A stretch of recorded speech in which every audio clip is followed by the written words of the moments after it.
Bismillah, sama-sama Ibu. Kita baca dulu surah Al-Kautsar. A'udzu billahi minasy syaithanir rajim. Bismillahirrahmanirrahim. Inna a'tainakal kautsar fasalli li rabbika wanhar inna syani'aka huwal abtar. Shadaqallahul azim. Ibu, Al-Kautsar ya, bukan Al-Kautsar tapi Al-Kautsar. Ya. Itu kalau bahasa Arabnya. Kalau bahasa Indonesia apa ya kayak gitunya udah Al-Kautsar. Tapi kalau kita nyebut di ayatnya inna a'tainakal kautsar. Al-Kautsar jumlah ayatnya pendek, 3 ayat cuman, tergolong surah Makkiyah. Kenapa surah Makkiyah? Maka ibu-ibu harus tahu jawabannya. Kita ulang lagi, karena surah ini diturunkan sebelum Nabi hijrah. Ya. Kalau setelah Nabi hijrah disebut surah Madaniyah. Walaupun turunnya di kota Mekah. Misalnya ada surah turunnya di kota Mekah, tapi turunnya itu setelah Nabi hijrah, maka disebut surah Madaniyah, karena turun setelah Nabi hijrah. Bulat. Ya Bu? Ya, paham Bu ya? Insyaallah. Al-Kautsar termasuk surah Makkiyah. Makna Al-Kautsar itu para ulama banyak sekali mengartikan Bu. Ya. Al-Kautsar itu banyak artinya. Yang pertama, Al-Kautsar itu artinya sebuah sungai, sebuah telaga yang ada di dalam surga. Jadi Ibu, kisahnya seperti ini. Ketika Nabi bersama sahabat sedang kumpul, kemudian sahabat ini melihat Nabi tiba-tiba tersenyum sendiri. Ya, nggak ada angin, nggak ada hujan, nggak ada yang lucu, nggak ada yang juga buat ketawa Nabi. Nabi tiba-tiba senyum. Loh, dilihat sama sahabat, kenapa Nabi tiba-tiba tersenyum? Ada apa ini? Kata sahabat. Kemudian, ya Rasulullah, kata sahabat, kenapa engkau tiba-tiba tersenyum? Kemudian kata Nabi, sungguh barusan ada surah yang baru turun tentang Al-Kautsar. Tahukah kamu apa itu Al-Kautsar? Nah, maka ibu-ibu, kata Nabi, Al-Kautsar itu huwa naharun, adalah sebuah sungai, a'tanihi Rabbi Azza wa Jalla, yang ada di dalam surga, diberikan oleh Allah Subhanahu wa ta'ala, fil jannati alaihi khairun katsir. Di sana terdapat kebaikan yang sangat amat banyak. Nah, apa tuh? Seperti di stasiun pula. Jadi Ibu, kata Nabi bahwasanya Al-Kautsar itu adalah sebuah sungai yang berada di dalam surga yang diberikan oleh Allah Subhanahu wa taala. Di sana banyak amat sekali kebaikan. Sehingga Nabi ketika tahu tentang ini tersenyum tiba-tiba. Akhirnya dilihat oleh sahabat. Nah Ibu, siapapun nanti di antara kita yang masuk ke dalam surga, mudah-mudahan kita masuk surga. Pengen Bu? Pengen Yan, bukan pengen lagi. Siapapun di antara kita ibu yang nanti masuk ke dalam surga, kemudian bertemu dengan sungai Al-Kautsar ini, telaga Kautsar ini, kemudian kita minum saja seteguk dari air itu, kata Nabi, la yasma'u fiha abada, selamanya kita nggak akan haus lagi. Insyaallah enak bu.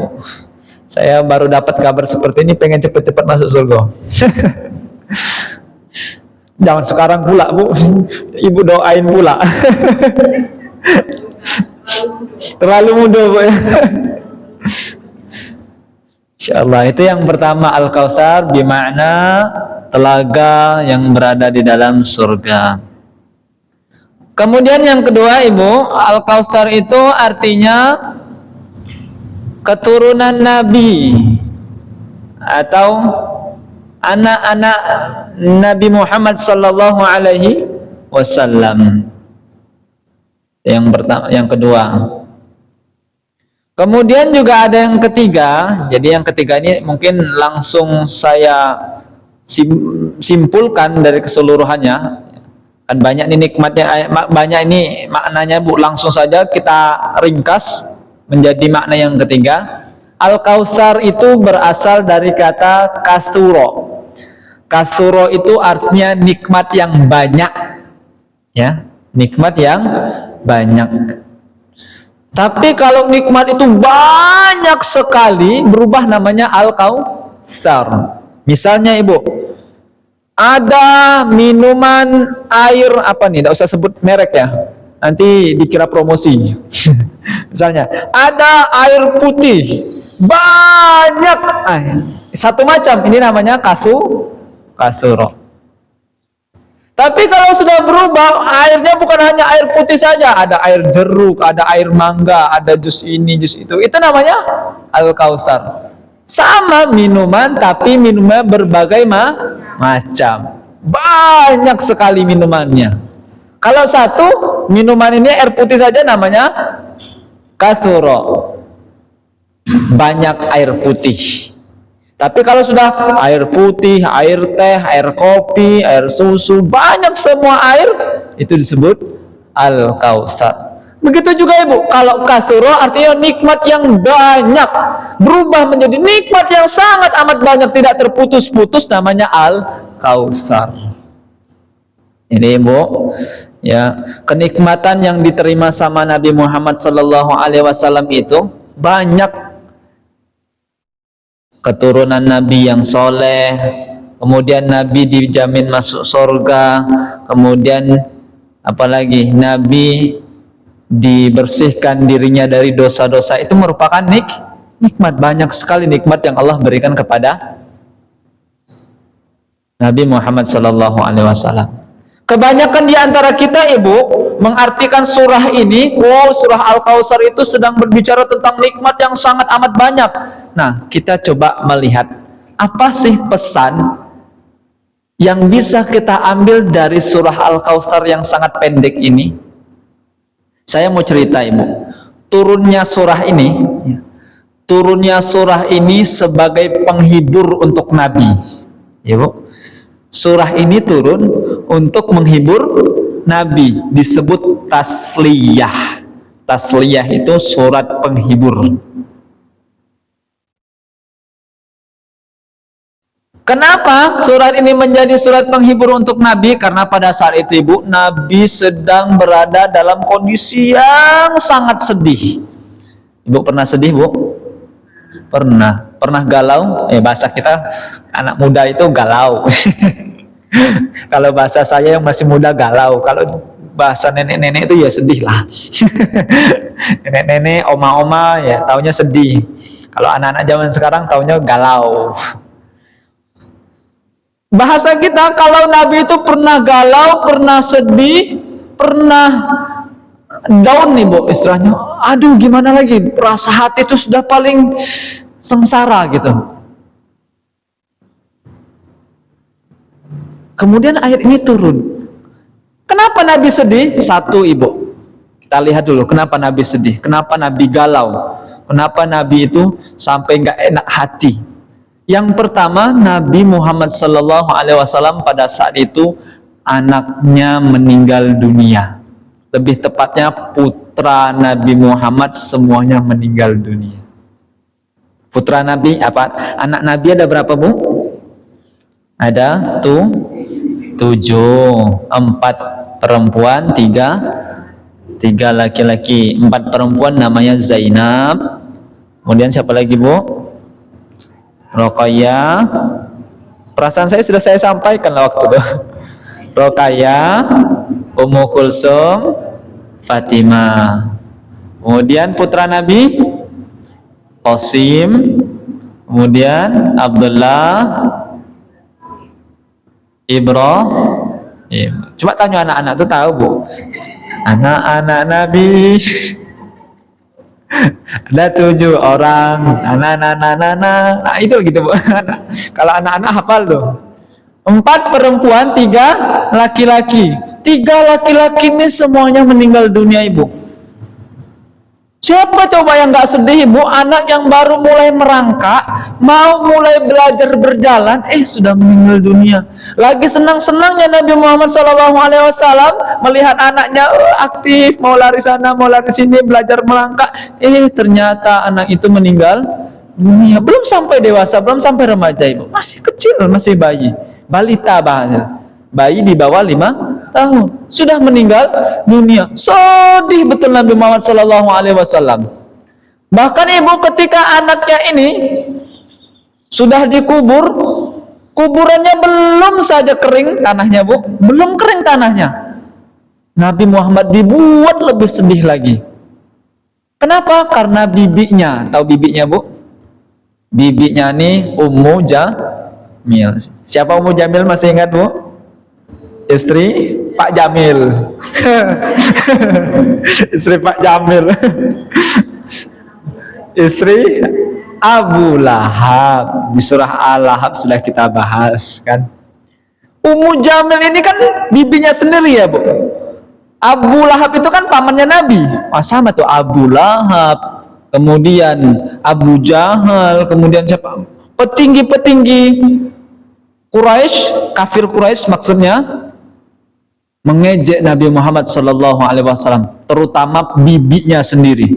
Ketika anak Nabi Muhammad SAW meninggal dunia, orang yang pertama sekali heboh adalah bibinya, namanya Ummu Jamil. Keliling-keliling kota Mekah, dimasuki semua lorong-lorong, jalan-jalan, ngapa viralin. Muhammad Abtar, Muhammad mampus, keturunannya ada lagi. Anaknya meninggal, Muhammad anaknya meninggal, dipiralin, Bu. Bu, diejek ponaknya sendiri, Bu. Muhammad putus keturunannya, tidak ada anak keturunan laki-laki, mampus, tidak ada yang melanjuti risalahnya lagi. Bu, sedih tak Nabi, Bu? Makin sedih Nabi, Bu. Anaknya sudah meninggal, tanah kuburannya belum kering, sudah diejek. Ya Allah, Bu, saya pun tidak tahu lah kalau macam itu dibuat orang, saya tangani orang tuh, Bu.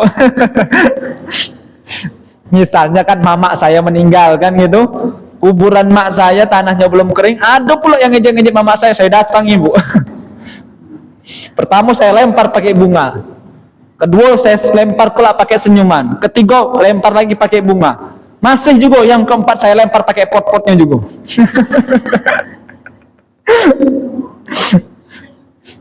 Kan gitu.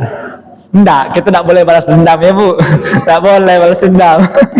Itu bercanda. Nah ini Nabi, Bu, sedih betul Nabi. Itu kesedihan Nabi yang kedua. Semua orang-orang mengejek Nabi Muhammad SAW. Kemudian kesedihan yang ketiga, apa? Nabi diejek. Apa ejekannya? Udahlah, Muhammad, tidak ada yang akan menerusi risalahmu itu, tidak ada yang akan bisa melanjuti agamamu itu, tidak ada. Anakmu sudah mati, anak laki-laki tidak ada yang hidup, sudahlah, tidak usah jadi nabi lagi, berhentilah, pensiunlah, kata orang-orang itu kan. Kemudian apa lagi? Sudahlah Muhammad, berhenti jadi nabi, tidak usah lagi ngajari Islam ini, tidak usah bawa-bawa agama-agama ini, sembah saja berhala kan gitu. Sudah tinggali Tuhanmu itu, tidak ada yang mau ikut engkau. Coba lihat, agama engkau itu cuma untuk orang-orang miskin. Nabi makin sedih, Bu. Dia aja agama orang miskin, agama orang melarat, tidak ada bangsawan, tidak ada orang kaya yang mau bergabung. Karena memang pada saat itu belum ada, Bu. Belum ada pejabat, belum ada orang yang berstatus tinggi, berkedudukan tinggi, yang punya harta, yang punya uang, masuk ke dalam agama Nabi Muhammad. Tidak ada. Justru yang ikut Nabi Muhammad itu orang-orang miskin, orang-orang kelas bawah, ekonomi kelas bawah semua. Tidak sedih pula lagi Nabi Muhammad SAW. Kemudian apa lagi? Yang keempat, puncak kesedihan Nabi Muhammad SAW apa, Bu? Yang keempat, Nabi sangat sedih melihat sahabat-sahabatnya yang sudah masuk ke dalam agama Islam, yang mereka sudah bergabung dengan agama Allah, mereka itu disiksa. Siapa yang menyiksa? Di antaranya siapa? Yang menyiksa Abu Jahal, Abu Lahab, kemudian siapa lagi? Walid bin Maghfirah, Wa'il bin As. Petinggi-petinggi kafir-kafir Quraisy itu menyiksa orang-orang yang sudah bergabung dengan Islam. Sahabat-sahabat Nabi yang sudah bergabung dengan Islam disiksa habis-habisan, Bu. Dan Nabi sedih. Kenapa Nabi sedih? Nabi tidak bisa berbuat apa-apa, Ibu. Kalau Nabi membantu sahabatnya yang disiksa, pada saat itu Nabi bisa saja dibunuh. Pada saat itu Nabi sedang berdakwah sembunyi-sembunyi, belum terang-terangan, belum frontal, Bu. Tapi sedihnya Nabi melihat sahabat yang bergabung dengan Islam disiksa habis-habisan. Siapa diantaranya? Semisal Bilal bin Rabah, Bu. Tahu, Bu, Bilal bin Rabah? Kenal? Oh, pernah dengar. Takutnya kalau ditanya kenal. Ya, kita sepakat tahu dengan Bilal bin Rabah dan kita kenal. Cuman masalahnya dia tidak kenal kita. Kalau ngaku-ngaku kenal tuh gampang lah, ya, Bu. Kita mengenal Bilal bin Rabah, tahu namanya, pernah mendengar namanya. Bilal bin Rabah itu termasuk orang-orang yang pertama sekali masuk ke dalam agama Islam. Apa yang terjadi pada saat itu? Bilal bin Rabah disiksa oleh petinggi-petinggi Quraisy. Bagaimana siksaannya? Bilal bin Rabah dijemur di pasir yang panas.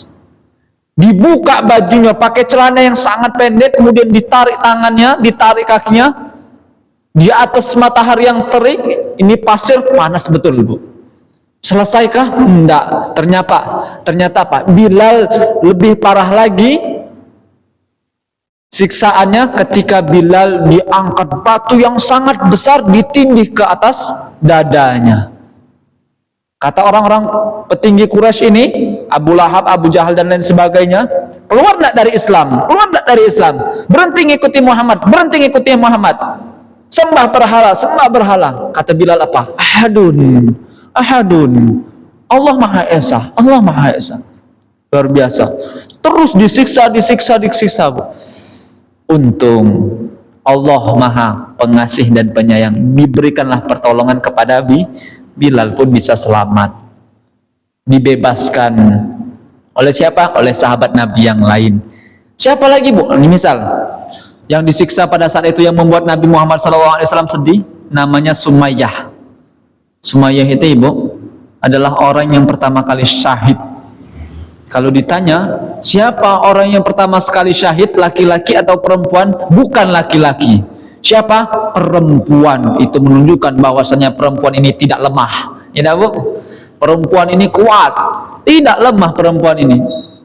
Buktinya orang yang pertama sekali syahid di hadapan Allah Subhanahu wa taala berasal dari ibu perempuan, namanya Sumayyah. Sumayyah ini ibu dari Ammar bin Yasir. Bapaknya, emaknya, anaknya disiksa ketiga-tiganya. Sampai ibu Sumayyah ini mempertahankan keislamannya, mempertahankan keimanannya, mempertahankan agama yang diajak oleh Rasulullah SAW ini. Sumayyah dibunuh di depan anaknya sendiri, dan kematian Sumayyah ini tragis, Ibu. Bagaimana kematiannya? Mohon maaf beribu maaf.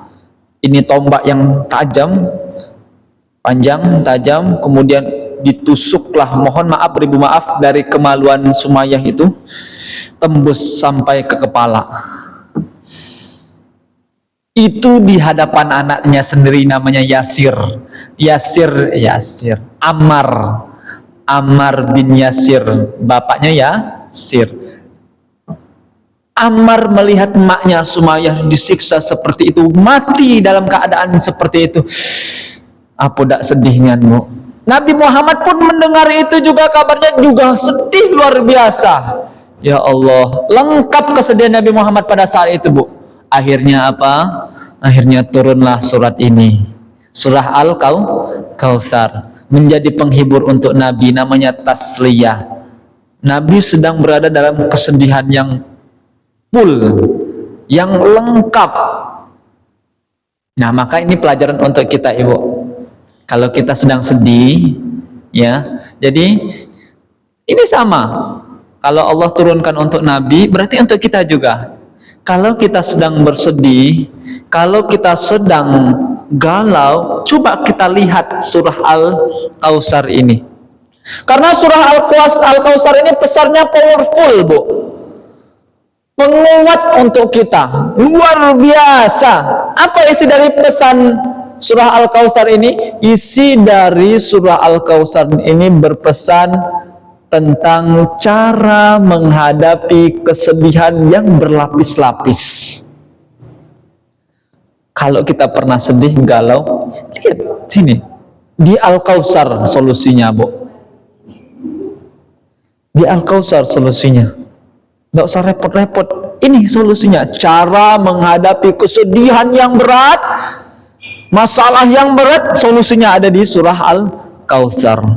Apa yang pertama? Inna a'tayna kal kautsar.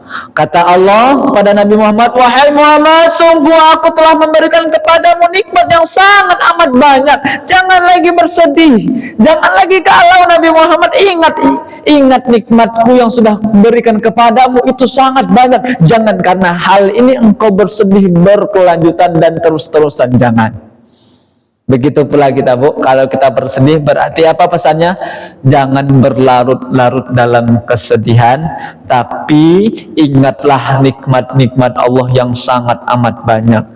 Boleh jadi memang pada saat itu kita sedang bersedih, cuman kita nggak boleh mengurung diri. Kalau anak gadis, Bu, kalau anak gadis itu macam mana kalau sedang sedih, sedang galau? Anak gadis itu masuk ke kamar, kunci pintu, merajuk, sisiran, beda mau lagi. Makan apa lagi?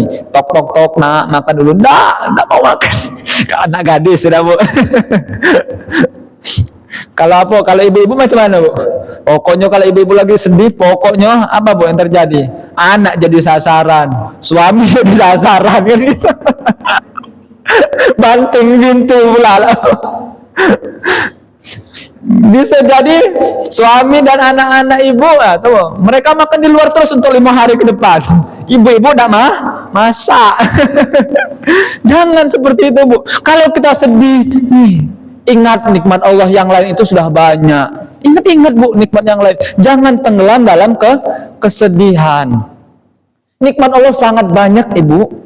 Bahkan kalau nikmat itu kita tulis, tintanya dari air yang ada di atas muka bumi ini, air lautan maksudnya, maka air lautan itu akan habis, Bu. Padahal nikmat Allah masih sangat banyak yang belum tertulis. Itu yang pertama. Kalau kita sedih, ingatlah nikmat Allah sangat amat banyak. Wajar Allah katakan, wa in ta'uddu ni'matallah, kalaulah kita ingin menghitung-hitung nikmat Allah, la tuhsuha, tidak sanggup kita menghitung nikmat Allah. Itu pesan yang pertama. Jangan berlarut-larut dalam kesedihan, hadapilah kesedihan itu dengan mengingat nikmat Allah. Kemudian yang kedua, fasholli li rabbika wanhar. Muhammad, jangan lagi sedih, jangan lagi galau berketerusan, berkelanjutan, jangan. Ini solusi yang kedua. Fasholli, letakkan kepalamu ke tempat yang paling rendah, paling hina dalam rangkaian sujud kepadaku. Engkau sujud kepadaku, ngadulah kepadaku dalam sholat. Mengadulah kepada bumi sampai terdengar oleh penduduk langit. Itulah fasol, laksanakanlah sholat. Ibu kalau lagi sedih, Bu, ya, Kalau lagi galau, ini solusinya Bu, tegakkan saja sholat. Nggak usah ngadu yang ke lain-lain ya Bu. Kadang-kadang kan kalau ibu-ibu kan, bukan ibu-ibu ya, anak-anak muda lah. Kalau ibu-ibu nanti kesindir pula Bu ya. Ini anak-anak muda ya Bu, anak-anak muda. Oh, kalau mereka sedang galau itu apa Bu? Dikirim sinyal kegalauan lewat status WA. Pokoknya lihat statusnya, wah hitam-hitam semua. Galau lah, ini sedang lagi galau. Besoknya Bu curhat pula ke temannya. Pas curhat ke temannya, besok jangan bilang siapa-siapa ya. Ini cukup engkau yang tahu, kamu yang tahu, karena kamu itu sahabat terbaik aku. Besok-besoknya apa Bu? Besoknya kawan sahabat kita ini tadi yang sudah kita ceritakan semua panjang lebar, semua aib kita ceritakan ke kawan. Besok pula dia cerita sama kawan sebelah pula lagi. Diam-diam ya, kemarin dia tuh curhat dengan aku. Gini. Nah besoknya lagi kawan yang diceritakan cerita lagi ke dalam, diam-diam aja, berkelanjutan. Ibu, tempat curhat yang paling nyaman itu bukan kepada manusia, tapi tempat curhat yang paling nyaman adalah ketika kita mengadukan segala urusan, segala ujian, segala masalah problem hidup kita kepada Allah. Berat masalah kita, sedih kita, galau kita, sudah fasolli li rabbika, sujud salat menghadap Allah Subhanahu wa taala. Makanya ada ayat, ya ayyuhalladzina amanu sta'inu bis sabri. Kalau kita galau, sedih, diuji sama Allah dengan berbagai macam ujian, berbagai macam masalah, ista'inu bis sabri wassalah, satu sabar, kemudian tegakkan sholat, ngadulah ke Allah. Fasalli, sholat Ibu, jangan ngadu ke tempat yang lain. Sholat itu cukup menjadi solusi untuk kita ketika dalam kesedihan. Yang kita harapkan dari sholat itu apa? Ketenangan hati. Walaupun masalah belum selesai, kesedihan itu masih menghantui kita, tapi paling tidak saat kita menghadap kepada Allah sudah membuat hati merasa tentram, tenang, adem. Coba Ibu, kalau kita punya masalah, kita terus berfokus kepada masalah itu, apa yang terjadi? Makin stres, makin pusing. Iya Ibu, jangan kita belajar dari benderanya Jepang. Ya, kalau kita melihat bendera Jepang itu warna apa Bu? Nah, Ibu duluan sebut merah kan? Kalau kita misalnya ada bendera Jepang, yang terpusat apanya? Putihnya apa merahnya? Beneran, tersorot duluan pasti merahnya Ibu, karena di tengah-tengah nampak mencolok warna merah. Nah, merah itu kesedihan, putihnya itu kenikmatan dan kebahagiaan. Kita lihat fokus kenikmatan dan kebahagiaan yang masih Allah berikan kepada kita, jangan fokus ke merah itu, jangan fokus kesedihan itu, jangan. Nah, itu kita belajar dari bendera Jepang. Kok kita bicara tentang musuh kita, nah. Penjajah, enggak lah. Sekarang lagi kawanan ya Bu, lagi kawanan sama Jepang. Itu yang kedua, kalau sedang sedih tegakkan sholat. Kemudian yang ketiga pesannya apa? Wanhar. Apa wanhar itu? Wanhar ini artinya berkorban. Memang kalau makna yang lain ya Bu, makna yang lain memang ini perintah korban. Tapi kita kan sedang mengambil pesan dari kesedihan tadi. Kita sedang sedih nih. Nah, kemudian yang pertama banyak-banyak ingat Allah, solusinya, kemudian sholat, kemudian yang ketiga berkorban. Apa yang kita korbankan? Korbankan daripada kesedihan kita itu, tinggalkan. Kita harus have fun, senang-senang, ceria, gembira. Korbankan daripada sakit hati kita itu, tinggalkan. Kita korbankan Bu, jangan tenggelam dengan sakit hati dan lain sebagainya. Nah, saya ingin menyampaikan fasolli ini ibadah badan Bu. Ya, kalau kita sedih ibadah badan. Apa ibadah badan itu? Ibadah badan itu adalah ibadah yang menggunakan seluruh anggota tubuh kita. Kalau kita sedih, bukan hanya sholat tapi zikir juga bisa. Astagfirullah, subhanallah. Ini namanya ibadah badan. Kemudian apa lagi ibadah badan Ibu? Banyak Ibu. Misalnya kita punya mata sehat, mulut sehat, ada Al-Quran, lagi sedih, baca saja Al-Quran. Tapi sebaik-baiknya ibadah badan adalah fasolli li rabbika, sholat. Kalau sedih, sudah ibadah badan, bagusnya juga sholat. Kalau itu yang selanjutnya apa? Wanhar. Wanhar ini ibadah harta. Salah satunya berkurban. Sembelih hewan kurban itu tapi bukan maksud yang lain. Wanhar ini adalah ibadah harta. Jadi kalau kita sedih, udah tinggalkan, korbankan kesedihan kita itu. Ayo kita senang-senang, punya uang, punya rezeki, kita banyak duit, udah kita sedekah. Ajak kawan-kawan makan. Ayo kawani saya lagi galau kan gitu. Saya sedang sedih. Ayo kawani saya, temani saya, kita makan-makan. Di restoran ini. Itu namanya ibadah harta. Jadi ibu-ibu sekalian, pada ayat kedua juga ini perintah untuk kita membalas segala nikmat Allah. Di ayat 1 Allah sebut nikmat Allah itu sangat banyak, maka balaslah nikmat Allah itu dengan dua hal. Satu, ibadah badan, dua, ibadah harta. Kita diberikan kekayaan, punya rumah, punya motor, punya mobil, punya gaji yang besar misalnya, Bu. Maka itu semua yang Allah kasih kepada kita balas dengan dua hal. Ibadah harta, ibadah badan. Kemudian yang kedua, ibadah harta. Gunakan semua kekayaan harta kita itu untuk infak, sedekah di jalan Allah. Dan yang paling utama adalah kurban. Kita yang punya harta, punya kecukupan, tidak kurban kelewatan, Bu. Ini perintah berkurban. Apa hukum berkurban ini? Hukum berkurban ini wajib, Bu. Wajib bagi mereka yang bernazar. Kalau siapa yang bernazar, pokoknya besok kalau saya seperti ini, saya akan bernazar berkurban potong sapi 1. Itu jadi wajib, Bu. Tidak boleh ditinggalkan. Kemudian apa? Wajib menurut Imam Hanafi bagi yang mampu, bagi yang berkecukupan. Kemudian yang ketiga apa? Sunnah muakkad, sunnah yang sangat dianjurkan, sunnah yang sangat ditekankan. Itu menurut Imam Syafi'i. Sebagian dari kalangan Imam Syafi'i mengatakan, kalau memang tidak sanggup nian, minimal jangan mati sebelum berkurban. Sekali seumur hidup kurban jadilah, tapi jangan pilih pendapat yang ini, Bu. Kalau kita mampu setiap tahun lah kurban. Iya, Bu ya. Nah, itu banyak ingat nikmat Allah, sholat, kemudian berkurban, have fun, keluarkan harta kita untuk senang-senang. Jangan fokus kepada sedihan, pokoknya fokus pada kebahagiaan. Masih punya uang, jalan-jalan kita.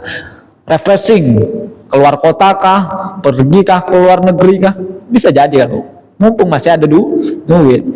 Kemudian itu pesan dari surah Al-Kautsar. Penutup surah ini, Bu, inna syani'aka huwal abtar.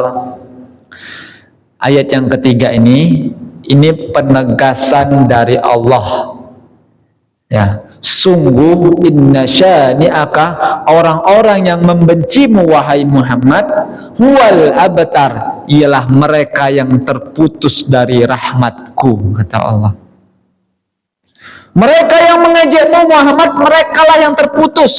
Kan mereka bilang tadi abtar, Nabi Muhammad abtar, terputus, tidak ada lagi keluarganya, anaknya sudah meninggal. Muhammad abtar, putus keturunannya, tidak ada lagi keturunannya. Nah, orang yang mengejek-ngejek Nabi ini disebut oleh Allah, inna syani'aka huwal abtar, sungguh mereka yang mengejekmu lah Muhammad yang akan putus dari rahmatku, dari kasih sayangku, dari apa? Dari perhatianku. Ibu-ibu yang rahmati Allah Subhanahu wa taala, dikatakan dari ulama yang lain bahwasanya orang-orang yang mengejek Nabi Muhammad ialah mereka yang terputus dari kebaikan. Aku qouli hada sebagai pesan terakhir, ibu-ibu sekalian. Ya, pesan terakhir ini rekomendasi amal, saran amal, Ibu, saran amal dari surah Al-Kautsar. Yang pertama tadi, kalau kita sedih, ingat yang 3 tadi, banyak mengingat Allah. Kemudian yang kedua, banyak sujud kepada Allah, ngadu kepada Allah. Yang ketiga, keluarkan harta kita untuk senang-senang diri kita. Kemudian saran selanjutnya untuk amal kita, Bu, cintailah Nabi Muhammad. dengan sebenar-benarnya cinta. Sayangilah Nabi Muhammad dengan sebenar-benarnya sayang, supaya apa? Supaya kelak kita pun dicintai dan disayangi oleh Nabi Muhammad. Kalau kita dicintai dan disayangi sama Nabi Muhammad, kelak nanti kita diizinkan oleh beliau untuk mencicipi seteguk dari air telaga Kausar. Coba bu, kalau kita tidak cinta sama Nabi, tidak sayang sama Nabi, tidak pernah sholawat ke Nabi, tidak pernah nyebut-nyebut nama Nabi, ketika kita mau masuk surga, kita ngaku-ngaku, ya Rasulullah kami umatmu. Umat dari mana loh? Katanya, tidak pernah nyebut namaku, tidak pernah bersalawat kepada aku, mau nyicip air telaga Kausar. Atau Nabi, sorry ye. Sorry lah gitu maksudnya. Kok bawa itu pula lah bu. Kemudian yang selanjutnya bu, rekomendasi amal, kita jangan berteman dengan orang-orang yang memusuhi Nabi Muhammad. Jangan. Karena orang yang memusuhi Nabi Muhammad itu akan terputus dari kebaikan. Mereka tidak akan mendapati kebaikan. Siapapun orang-orang yang memusuhi Nabi Muhammad, menghina Nabi Muhammad, jangan ditemani. Kalaulah kita temani, khawatir nanti kita termasuk orang yang terputus dari rahmat, kasih sayang Allah, dan juga kebaikan dari Allah Subhanahu wa ta'ala. Jaga salat, berkurbanlah, berinfaklah, bersedekahlah, ingat-ingatlah nikmat Allah. Itulah solusi dari kesedihan-kesedihan yang kita hadapi. Mudah-mudahan bermanfaat. Aku qouli hadza fastaghfirullahal